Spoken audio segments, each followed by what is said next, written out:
आइए श्री राम कथा की ओर चले। तीनों माताओं ने चार पुत्र वधुओं का आरती उतार करके स्वागत किया है।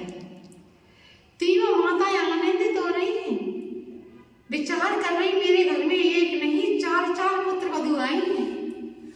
तीनों माताओं के आनंद का पारावार नहीं।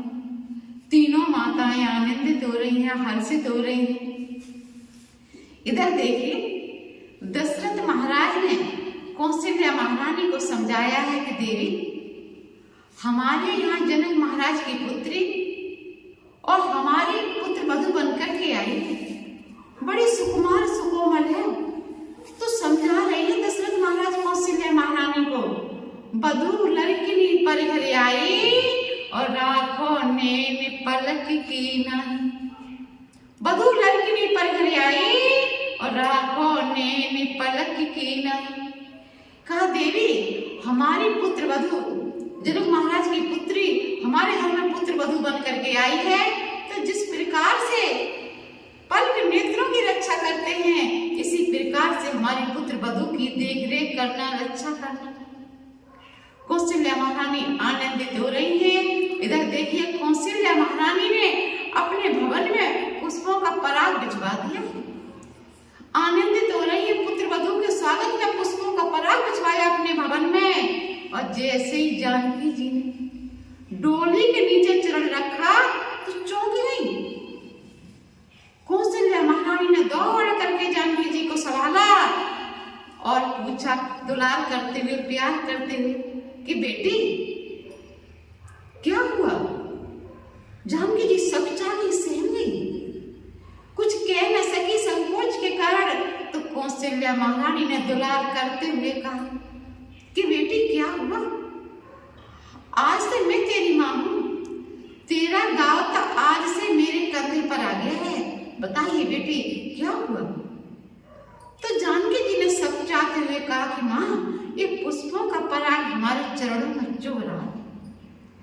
ये सुनकर के कौशल्या महारानी आश्चर्यचकित रह गई कि हमारे पुत्र वधु इतनी सुकुमार सुकोमल है कि पुष्पों का पराग हमारे पुत्र वधु के चरणों में चुभ रहा है।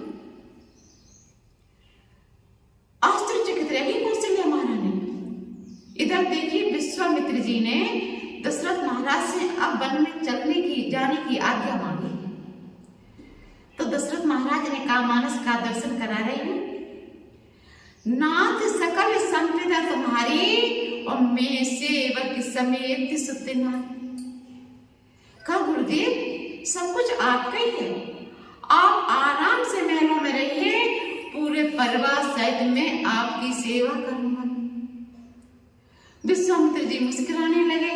विश्वामित्र जी ने कहा कि राजन, जो मुझे पाना था वो मैंने पा लिया, जो मेरा उद्देश्य था वो उद्देश्य मेरा पूरा हो गया है।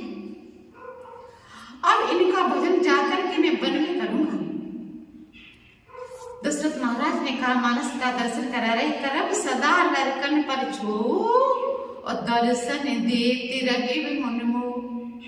कहा, हे गुरुदेव, अपनी कृपा दृष्टि इन बालकों पर बनाए रखना, कभी कभी बीच में इनको दर्शन दे दिया करना। विश्वामित्र जी मुस्कुरा रहे हैं मंद मंद, और विश्वामित्र जी ने आशीर्वाद दिया है, दीन ऐसी से विप्रभाव भांति और चले प्रीत रीत कह जाती। विश्वामित्र जी ने आशीर्वाद दिया है और आनंदित होते हुए वन की ओर चले गए। इधर देखिए, गोस्वामी बाबा अब अयोध्या कांड में प्रवेश करने जा रहे हैं। अयोध्या कांड में प्रवेश करने से पहले घबराए हुए हैं, भयभीत हैं। क्यों? क्योंकि राम जी से ज्यादा भरत जी के चरित्रों का वर्णन है अयोध्या कांड में, और भरत जी के चरित्र अथा सागर। तो घबराए हुए हैं, भयभीत हैं गोस्वामी बाबा। तो सबसे पहले गोस्वामी बाबा ने जो प्रथम दिवस में जो मंगलाचरण किया था, आनंदित हो रहे थे, मंगलाचरण किया था, पुनः मंगलाचरण कर रहे भरत जी के अयोध्या कांड में प्रवेश करने से पहले, भरत जी के चरित्रों का वर्णन करने से पहले पुनः मंगलाचरण कर रहे हैं। सबसे पहले भोले बाबा भवानी का ध्यान किया है, भवानी संकरण वंदे श्रद्धा विश्वास रूपण, क्योंकि बिना भोले बाबा भवानी के बिना कोई काम सुलभ नहीं है। फिर अपने प्यारे प्रभु के चरण कमलों का ध्यान किया है, सीता मैया के चरणों का ध्यान किया है। नीलांबुज श्यामल कोमलांगम सीता सवारोपितवाम भागम, पाणो महासायक चारु चापम, नमामि रामं रघुवंशनाथम, नमामि रामं रघुवंशनाथम। इस प्रकार से प्रभु श्री राम के चरण कमलों का, सीता जी के चरण कमलों का ध्यान किया। फिर अपने गुरुदेव की चरण रज का ध्यान किया। निज मन को सुधार, अपने इस मन को सुधारने के लिए, शुद्ध करने के लिए, क्योंकि इस मन में थोड़ी सी विषय रूपी धूल लग गई है। जिस प्रकार से दर्पण में जब धूल जम जाती है तो उसे साफ किया जाता है, क्योंकि दर्पण में साफ दिखाई नहीं देता है तो उसे साफ किया जाता है। इसी प्रकार से मन रूपी दर्पण में धूल जम गई है, तो गुरुदेव के चरण धूली का ध्यान किया है गोस्वामी बाबा ने। देखिए मन बड़ा चंचल है, ये प्रभु के चरणों में लगता नहीं है। तो उदाहरण से समझिए, एक भक्त ने प्रभु से कहा कि प्रभु मैं आपको कुछ देना चाहता हूँ। प्रभु ने पूछा क्या देना चाहते हो? भक्त ने कहा प्रभु जो आपके पास नहीं है वो मैं देना चाहता हूँ। मेरे प्रभु आश्चर्यचकित रह गए कि ऐसा क्या है मेरे पास जो है नहीं वो तुम मुझको देना चाह रहे हो। भक्त ने कहा हाँ प्रभु तो बताइए।